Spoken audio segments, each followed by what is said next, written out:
Hello, hello, you beautiful souls. Welcome back to my channel. My name is Michelle. We talk all things life, love, spirituality, law of attraction, and all of that juicy goodness.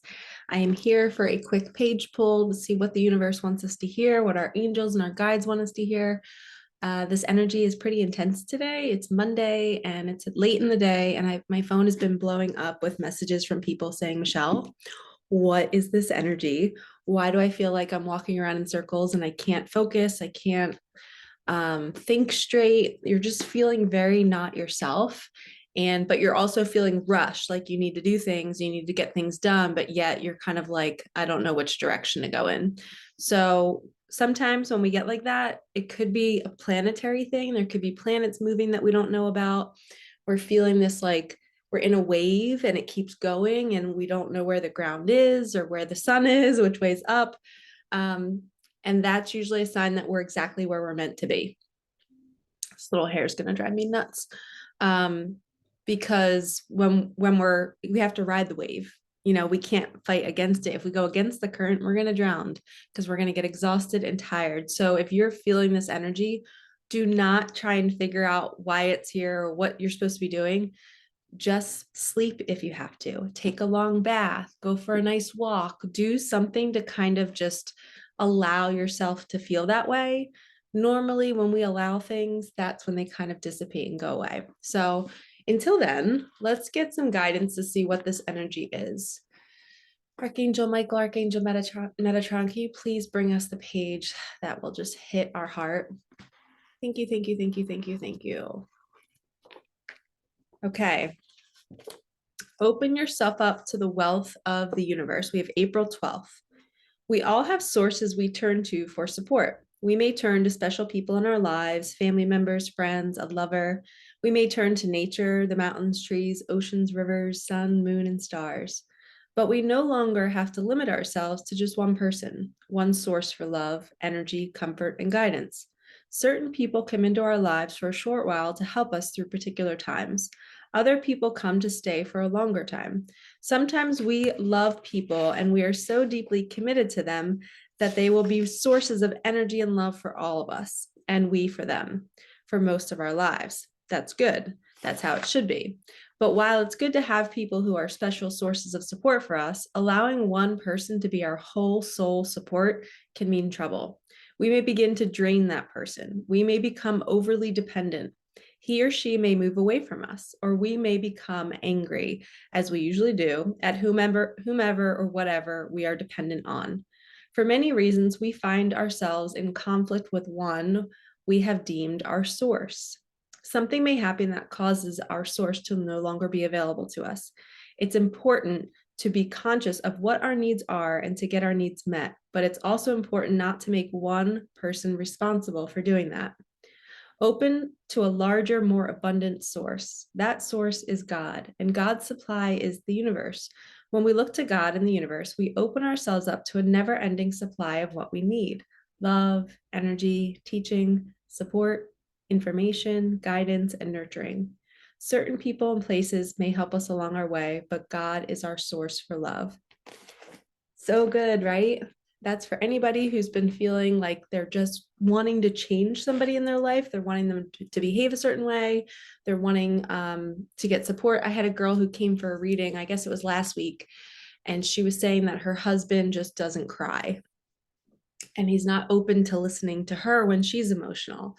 And I told her, I was like, well, you can call me next time that you're feeling that way, because sometimes we can't go to one source to get all of our needs met. That is so much pressure on one person. If somebody was dating me and they were like, Michelle, you need to do this for me, you need to do that, you need to do, I would have been like, I'm out. That is way too much pressure on me.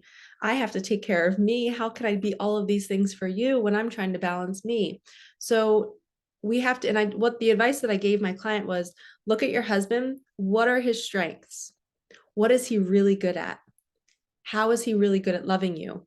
You go to him for those things and allow him to master that. And then, nudge him and say, hey, would you step out of your comfort zone and maybe do this for me? Or maybe honor my love language. Maybe he's not loving her the way her love language, the way she wants to be loved. So honoring him and what he's really good at first, acknowledging that, saying, I love when you do this. Thank you so much for always being there for me. But can I poke you to maybe open up and try something new? And if he's not willing to do that, we have to honor our person. If it's a total deal breaker, then you have to reevaluate the situation and the relationship. But we cannot, the relationship, it doesn't mean the relationship's over if they're not meeting every single need, because one person is not meant to do that.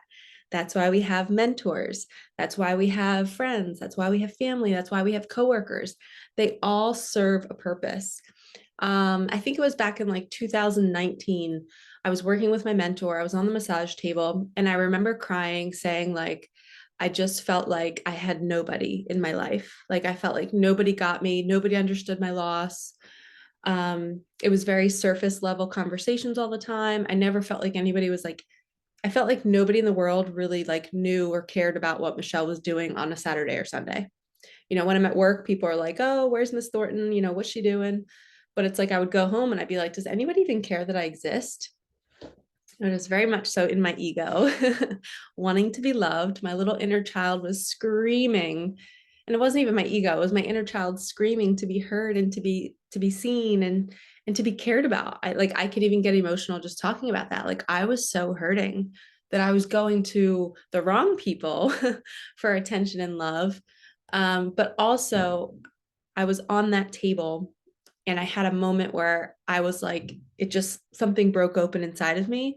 And I started to see all the different people that were there in my life giving me the love that I was sitting at home craving. I was thinking I needed it from one partner, but I was getting it from my students. I was getting it from a cashier at Target who was complimenting my shirt and acknowledging my existence.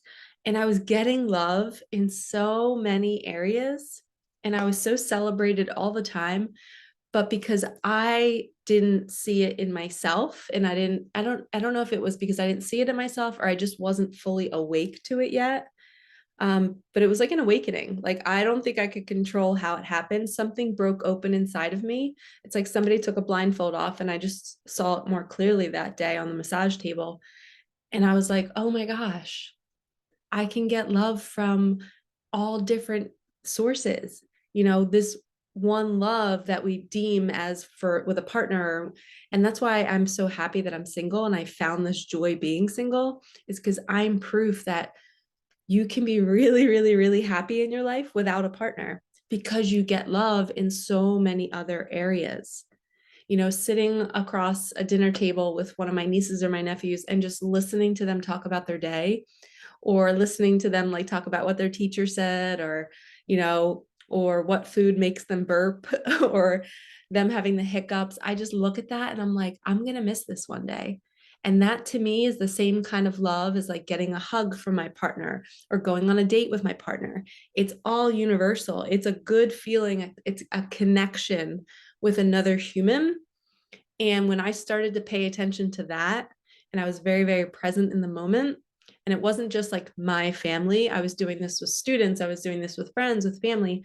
I then became this like cup that was overflowing with so much love. And I felt so good all the time because I was really giving myself what I needed, but also giving that person the attention and love and listening to them and allowing them to be heard. That filled my cup up. So I would leave every situation feeling like this cup that was overflowing. I'd wake up on a Saturday morning and Michelle was different. I wasn't missing that love anymore. I wasn't like sitting around waiting for somebody to show up in my life. I just went out and started creating my own fun. And it's been a wild and long ride being single and going through pain and trying to figure out who I am, what my purpose is, and then coaching other people through the same. And in all, it's just the mission in life is understanding what love is. And that love can be found in looking at a leaf on the ground and how beautiful it is. Love can be found in a smile with a stranger who's holding a door for you. Maybe you just driving by somebody and meeting their eyes and you just smile and you know that they just have this love and compassion for you. There's no words that need to be said. It's just those beautiful moments. Or if you get a text message from somebody and you can just feel whatever they're texting to you, you can feel them saying it and hearing their words in your mind. And you're just like, this is awesome. This is what life is about. And love is all around us. And we can get it from so many different sources. So please, as we finish out this message, do not put pressure on yourself to receive love from one door. You have 100,000 doors in front of you, and you can knock on any single one at any moment during the day, and you can get love.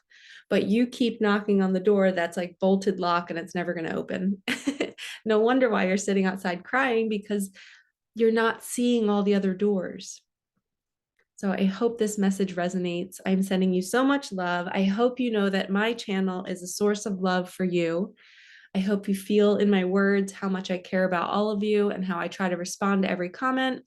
And I know I'm not like 100K subscribers, and obviously I would love to reach more, but every single person who's watching these videos matters to me, because you're human and you're here spending time with me, and I'm spending time with you, and I'm sitting here by myself, sharing this message in hopes that somebody will hear it. I never know. Every video that I post, who knows? 2 people could watch it. But you're here. So thank you for being here. And thank you for doing this for you, because you're here learning how to better yourself and how to become more loving. And that's what our planet needs. We need people that want to learn and grow and not put so much pressure on other people. And they want to spread unconditional love. So keep doing it. High five. I admire you so much. And if nobody's told you today, you look fabulous. All right, lovies, like, comment, subscribe, hit that bell, and I will see you in the next one. Peace out.